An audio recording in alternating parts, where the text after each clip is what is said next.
नमस्कार, आप देख रहे हैं टोटल न्यूज। चुनावी बिगुल बज चुका है और 2019 के रण के लिए सियासी योद्धा भी तैयार हैं।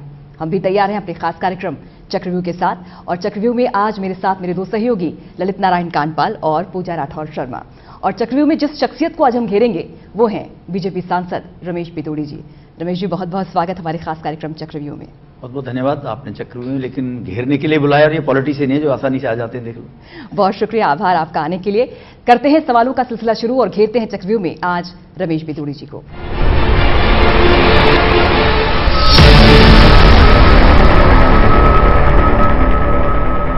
एक बार फिर से बहुत स्वागत आपका और आभार आने के लिए रमेश जी। रमेश पितोड़ी वो शख्सियत है, वो नाम है जो कि देसी अंदाज के लिए जाना जाता है। आक्रामक हैं आप, तेज तर्रार हैं और यही अंदाज लोगों को भाता भी है। अपने इलाके में आप काफी लोकप्रिय हैं। तो सबसे पहले तो यही जानना चाहेंगे कि 5 साल अगर आपका देखें, आप मुड़कर अगर देखें तो कौन से काम हैं जिसे आपने किया और आपको आश्वस्त था आप उन कामों के लिए कि जनता आपको पसंद करेगी और आने वाले चुनावों के लिए आपको वोट करेगी? पहले तो धन्यवाद टोटल चैनल के लिए। मैं बोलूँगा कि टोटल चैनल ने अगर वहाँ से फीडबैक ली है और मेरे को लोकप्रिय जनता ने बताया तो उसके लिए आपका बहुत बहुत धन्यवाद। दूसरा, केजरीवाल साहब की सरकार आने के बाद सभी काम मुश्किल हो गए थे कि स्टेट के अंदर पावर होती है सभी डेवलपमेंट के कामों को आगे करने की। हम सबका सौभाग्य है और दिल्ली की जनता को धन्यवाद दूंगा कि उन्होंने म्यूनिसिपल कॉर्पोरेशन चुनाव में पुनः भारतीय जनता पार्टी को जिताया, जिसके कारण से कुछ डेवलपमेंट के काम हम करने में सफल रहे हैं। इस प्रकार के काम डेवलपमेंट के हैं जिनको करने में फिर सफल रही। अगर निगम में भी दिल्ली सरकार ही रहती तो बहुत कठिनाई होती और दिल्ली नरक का अड्डा बन गया होता। जिस प्रकार से केजरीवाल साहब ने एक के बाद एक बहाना बनाते रहे, केंद्र काम नहीं कर रहे, मेरा केंद्र काम नहीं कर रहे, जबकि उनके पास अपना 54,000 करोड़ रुपया फंड है और वो अपनी मनमर्जी के अनुसार उस फंड को कैबिनेट में ले जाने के बाद पास करके लगा सकते हैं।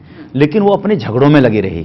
चोरों का झगड़ा होता है बंटवारे के ऊपर। जब चोरी करने जाते हैं तो बहुत धीरे धीरे चुप चुप सब एक दूसरे के गले मिलकर जाते हैं, आवाज ना जाए, कोई सुन लेगा देख लेगा।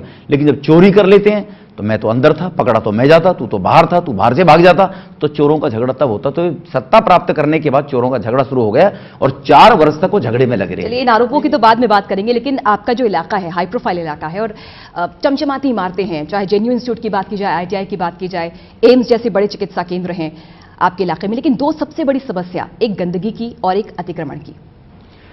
एम्स और आईआईटी वगैरह सब नई दिल्ली पार्लियामेंट में आ गई हैं। वो पुराना साउथ दिल्ली हुआ करता था। अभी जो साउथ दिल्ली पार्लियामेंट की सीट बनी है उसमें ज़्यादातर रूरल बेल्ट बनी हुई है।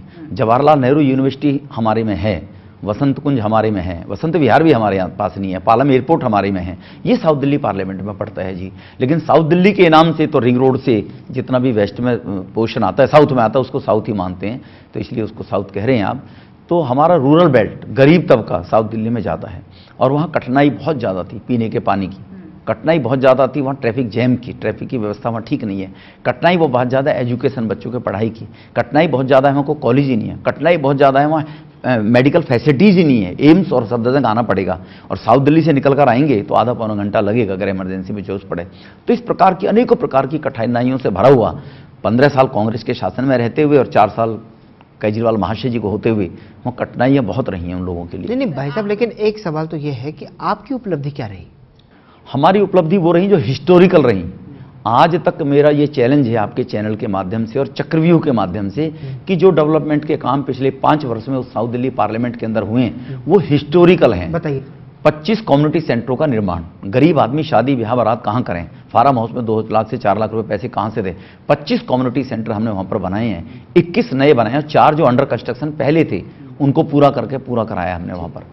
ट्रैफिक के माध्यम से महिपालपुर से अगर हम एयरपोर्ट की तरफ जाएं आधा घंटे जाम में लगते थे। 188 करोड़ रुपए की लागत से दक्षिणी दिल्ली के लोगों को एयरपोर्ट जाने के लिए जाम में नहीं घुसना पड़ेगा और वो सेंटर का पैसे से बना है। 20 करोड़ रुपया पीडब्ल्यूडी सड़क पर लगाना था, केजरीवाल साहब ने देने से मना कर दिया।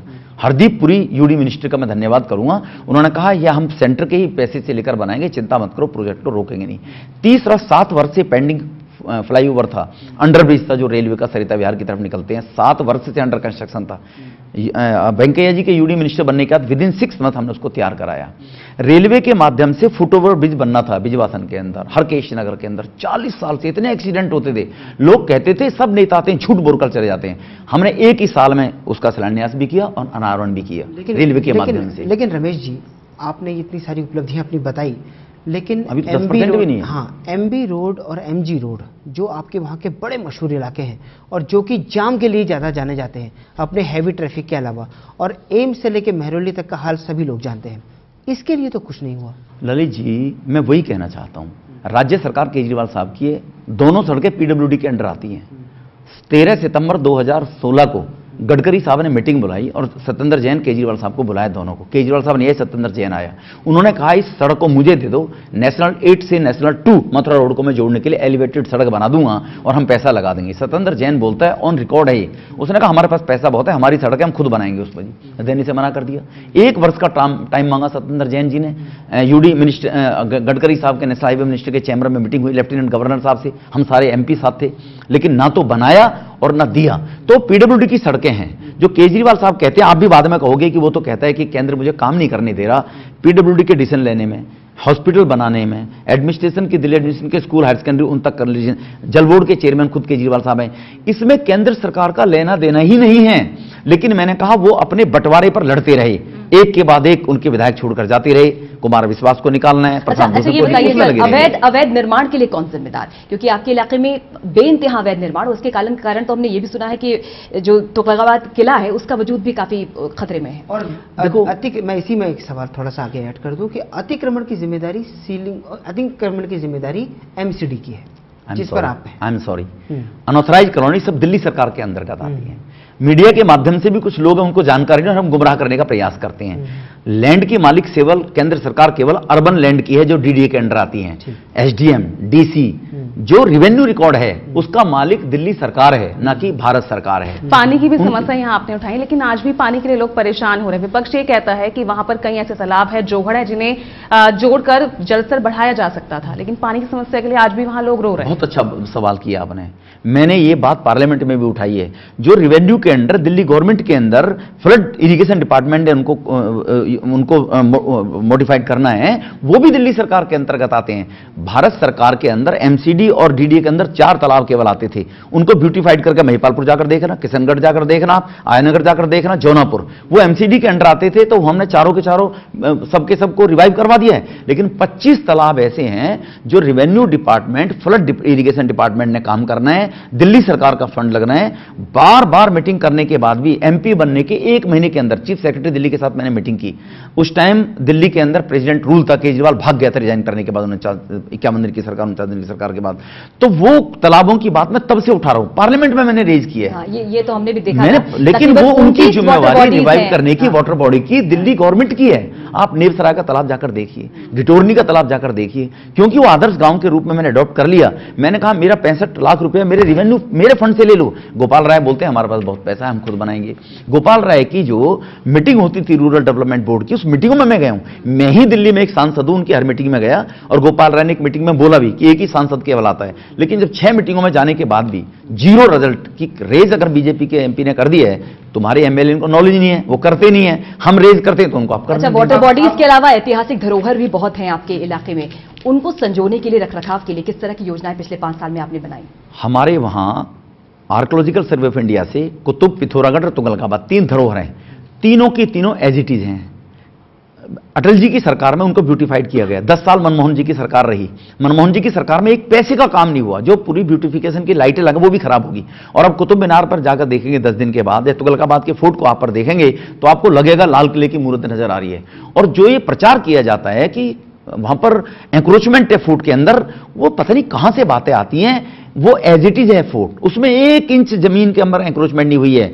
जो वॉल सिटी है गांव की, वॉल सिटी के अंदर की जो लैंड है वो गांव वालों की जमीन है, उसको लोग फोर्ट बताते थे। फोर्ट डिफरेंट, सेपरेट है फोर्ट अलग।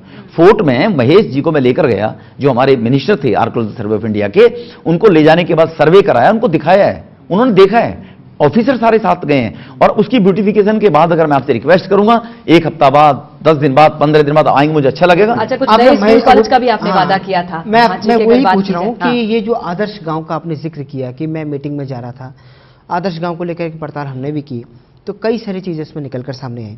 भाटी माइंस में सालों से सीनियर सेकेंडरी स्कूल की डिमांड है, वो आज तक पूरी नहीं हुई। घिटोरनी के लोगों का कहना था कि पीने के पानी की समस्या है, वो आज तक हल नहीं हुई। भड़थल के गांव में मुख्य मार्गों की हालत बड़ी खराब है, वो आज तक पूरी नहीं हुई।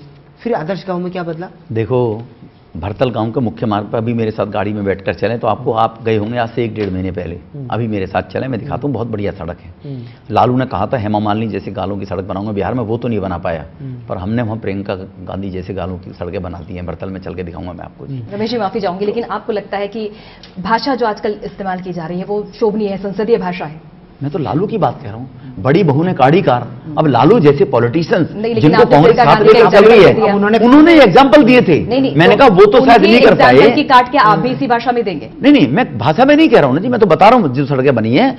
और भाटी के अंदर जो सड़क, हायर सेकेंडरी स्कूल की बात बता रहा हूं, वो गवर्नमेंट की लैंड पिछले 4 वर्ष से लगातार, मैं आपको प्रूफ दूंगा, दिल्ली सरकार दे नहीं रही। अब ऑनरेबल लेफ्टिनेंट गवर्नर ने उसको लेने के बाद अलॉट कर दिया, हायर सेकेंडरी स्कूल की लैंड, कॉलेज की लैंड, दिल्ली सरकार पोजेशन नहीं दे रही। एसडीएम उसके अंडर है, डीएम उसके अंडर है, वो पोजेशन ही नहीं दे रहे। घिटोरनी के तालाब के लिए मैंने कहा ना 65 लाख रुपए, मैंने कहा मेरे एमपी फंड लगा दो आप इसमें 2015 में, क्योंकि फ्लड इरिगेशन डिपार्टमेंट दिल्ली सरकार के अंडर है, टेंडर ही नहीं होने दी केजरीवाल ने। दिल्ली के अंदर केजरीवाल केवल बहाने बनाता है। 4 साल बाद उसको पूर्ण राज्य का दर्जा याद आ गया, अब वो कहता है पूर्ण राज्य के दर्जे में पुलिस और अर्बन लैंड मिलेगी। रमेश जी प्लीज एक सवाल, मुझे एक मिनट इसको कंप्लीट कर लूं, मैं 30 सेकंड में कर दूंगा। दूसरी बात, केजरीवाल साहब को मैं बता देना चाहता हूं कि जो वो केंद्र सरकार की बात करते हैं, एनसीटी एक्ट 1991 में बना था, कांग्रेस सरकार में थी, उन्होंने दिल्ली को एनसीटी एक्ट बनाया था, एनसीटी बनाया था, नेशनल कैपिटल टेरिटरी। तो अब वो उनके तलवे चाट रहे हैं कांग्रेस के लोगों के। शीला जी मेरे साथ आ जाओ, तो वो शीला को साथ लेकर एमपी जिताकर कैसे पूर्ण राज्य का दर्जा? मुझे आप ये बताइए, एक सवाल का जवाब ही दीजिए रमेश जी। अब आप चुनाव में जाने वाले हैं, और मुझे आप ये बताइए कि जब अगर घिटोरनी के लोग आपसे कहेंगे कि आपने हमारी पानी की समस्या दूर नहीं की, तो क्या आप वहां पर जाकर ये कहने वाले हैं कि केजरीवाल ने हमको काम नहीं किया? कभी नहीं। आज तक के हिस्टोरिकल इतिहास में अगर मुझे सवाल पहले बता देते मैं प्रूफ देता। घिटोरनी में जल बोर्ड के अधिकारियों को सीवेज सिस्टम को ले जाकर मैंने 15 इंस्पेक्शन किए 5 वर्ष में, और वहां सीवर लाइन मैंने डलवाई है, वहां सड़कें सारी बन गई हैं, वहां पानी की कुछ वादा तो स्कूल भी खोलने का था। पानी पे वहां टेल एंड पे कहीं पानी नहीं है, लेकिन ट्यूबवेल लगाने का काम किसका है? ट्यूबवेल लगाने का काम। तो देखो केजरीवाल ये कहता रहे मुझे काम नहीं करने दे रहे, आप अपने आप को समझदार समझिए, अच्छी बात है, लेकिन सामने वाले को मूर्ख ना समझिए। तो अब दिल्ली की जनता समझती है, उनको मालूम है कि जल बोर्ड का चेयरपर्सन केजरीवाल है, और वो केजरीवाल ने पानी देना है। Due to BJP member of parliament Kejriwal पानी देने के लिए कोताही सीरियसली आप मानते हैं आपके आदर्श गांव जब आपने गोद लिए थे तो आपने ये दावा किया था कि दिल्ली में जितने भी सांसदों ने ये आदर्श गांव गोद लिए हैं उसमें मेरा जो है वो एक मिसाल बनेगा, मेरा गांव मिसाल बनेगा। आप आश्वस्त हैं? 100% में आश्वस्त हूं, वो मिसाल ही बनेगा। स्कूल का वादा था, स्कूल तो खुला नहीं। स्कूल केजरीवाल ने कहा था 500 स्कूल बनाऊंगा, हमारे अंडर नहीं है। एमसीडी के 50 स्कूल बने साउथ दिल्ली के अंदर, साउथ दिल्ली एमसीडी में 50 में से 25 अकेले साउथ दिल्ली पार्लियामेंट में हमने बिल्डिंग बनवाई हैं गरीब बच्चों के एजुकेशन के लिए, वो नहीं बनवा पाई केजरीवाल साहब। उन्होंने कहा हर पार्लियामेंट में 3 अस्पताल खोलूंगा, उन्होंने 1 अस्पताल नहीं खोली, मोहल्ला क्लिनिक का केवल नौटंकी की थी। और हमने एमसीडी की डिस्पेंसरी को अपग्रेड करके तुगलकाबाद 10 बेड बनाई, फतेहपुर 10 बेड बनाई, और तीसरी पालम में ईएसआई सेंट्रल गवर्नमेंट से बनवाई, वो नहीं बनवा पाए, हमने 3 हॉस्पिटल बनवाए। मोहल्ला क्लिनिक को लेकर वो भी ऐसे ही प्रचार करते हैं कि जगह जगह मोहल्ला क्लिनिक है, जहां पर हम बनाना चाहते हैं आप लोग जमीन लैंड उसकी है। मैं केजरीवाल के सामने बैठने को तैयार हूं, लैंड उसकी है, चीफ सेक्रेटरी को साथ बिठा लीजिए। लैंड दिल्ली सरकार नहीं है, यू आर आप भी ऐसे हमने तो सुप्रीम कोर्ट का डिसीजन देखा। मैं राजनीति छोड़ दूंगा, लैंड दिल्ली सरकार के पास नहीं है भैया। हाँ तो वही ललित बाबू नहीं है, नहीं केंद्र के पास नहीं है, दिल्ली सरकार के पास है। रेवेन्यू लैंड जितनी भी है ग्राम पंचायत की वो दिल्ली सरकार के अधीन है, केंद्र के अधीन नहीं है। केंद्र के अधीन जो लैंड है वो अर्बन लैंड जो डीडीए की जमीन है, जो डीडीए ने एक्वायर की हुई है। डीडीए की जमीन अपनी मलकियत नहीं है, डीडीए किसी प्रोजेक्ट को लगाने के लिए दिल्ली सरकार से नोटिफाइड करा के कंपनसेशन देता है किसान को, तब टेक ओवर करता है। वो तो ये कहते हैं प्राइवेट लैंड की जमीन का मामला हो गया, गांव की जमीन दिल्ली सरकार की होती है। ठीक हो गया, वो तो ये भी कह रहे हैं कि वो जहां भी लगाना चाहते हैं आप लोग अलॉट नहीं करते जमीन। हमारा क्या लेने देना? दिल्ली सरकार की ग्राम सभा की जमीन पर केजरीवाल एक फाइल दिखाइए, एक कैबिनेट का ऑर्डर दिखाइए, और उसने कहा है कि इस ग्राम सभा की जमीन पर मैं अस्पताल बनाना चाहता था। वो तो ये दिखाइए, नोटिस दिखाइए। वो ये कहते हैं कि हम बस डिपो, उसके कहने से छोड़ दो ना। बस डिपो नहीं, देखिए मैं राजनीतिक आरोप की बता रहा हूँ। हाँ जी, उनका आरोप यह है कि वो बस डिपो बनाना चाहते हैं, आप उनको उसके लिए जमीन नहीं देते। स्कूल बनाना चाहते हैं, उसके लिए आप जमीन नहीं देते। अस्पताल बनाना चाहते, नहीं देते। अब आप बताइए। मैं ये बता रहा हूँ, राजनीति में इसमें लोकतंत्र में मीडिया भी चौथा स्तंभ है। मीडिया अपने आप में। मीडिया को ईमानदारी का परिचय देना चाहिए। बार तो हम पर मीडिया दबाव को बनाते हैं, मीडिया कई को मौकों पर। नहीं मैं नहीं हूं। मीडिया को स्टैंड लेना चाहिए एक्चुअली चीजों के पर जाने के बाद। आपको स्टडी करनी चाहिए। स्टडी करने के बाद अगर केजरीवाल ये बात बोलता है तो उसका जवाब बीजेपी से मत मांगिए आप, उसका जवाब केजरीवाल से कहिए ये लॉ के अंदर लिखा हुआ है, रेवेन्यू ग्राम पंचायतों की जमीन तुम्हारे पास है, आप ही अलॉट कर सकते हैं। रिज की आरएमबी, रिज मैनेजमेंट बोर्ड है, अगर फॉरेस्ट की भी कहीं लैंड है उसको भी लैंड ट्रांसफर करने का अधिकार उसका आरएमबी का चेयरपर्सन चीफ मिनिस्टर होता है। ये लॉ में है, दिल्ली सरकार के अंडर आता है, केंद्र का कोई लेना दे। वो जो गरीब लोग हैं, मजदूर हैं बेचारे, गांव में कम पढ़े लिखे लोग हैं, बाहर के दिल्ली, उनको मिसगाइड कर रहा है और मीडिया भी उन्हीं की भाषा बोलकर हमसे सवाल करती है। हम तो पूरी ग्राउंड रिपोर्ट कवर करते हैं सर, और फिर वो सवाल आप तक हम पहुंचा रहे हैं। अगर ये परसेप्शन क्रिएट हो गया है तो आप ये लॉ लेकर क्यों नहीं पहुंच रहे जनता के बीच में? जा रहे हैं ना। हाँ। जनता जानती है, तभी तो एनसीडी में हमें जिताया। तभी तो पूजा जी दिल्ली यूनिवर्सिटी में हम जीते 3 बार। केजरीवाल ने फोटो अपनी लगाएगी, दिल्ली यूनिवर्सिटी का चुनाव लड़ने गई, 3 बार हारे। 4थी बार कम्युनिस्टों से उसने कंपैक्ट कर लिया, अलायंस किया था, कम्युनिस्ट के अलायंस के बाद भी हम जीते। आज वो अपने सर्वे में केजरीवाल 22% पे है। चलिए और आप कांग्रेस 18% पे रमेश जी है। आश्वस्त हैं। रमेश जी हमारे साथ आज हैं चक्रव्यूह में, और ये वो सांसद हैं जो कहते हैं कि संसद में ये सुपर पर्सनैलिटी है इस वजह से कि 93% इनकी जो है अटेंडेंस है। लेकिन एक सवाल हम ये भी पूछेंगे कि अटेंडेंस तो इतनी है लेकिन सवाल इतने कम क्यों पूछते हैं? सिर्फ 188 सवाल इनके कार्यकाल के दौरान। एक ब्रेक के बाद।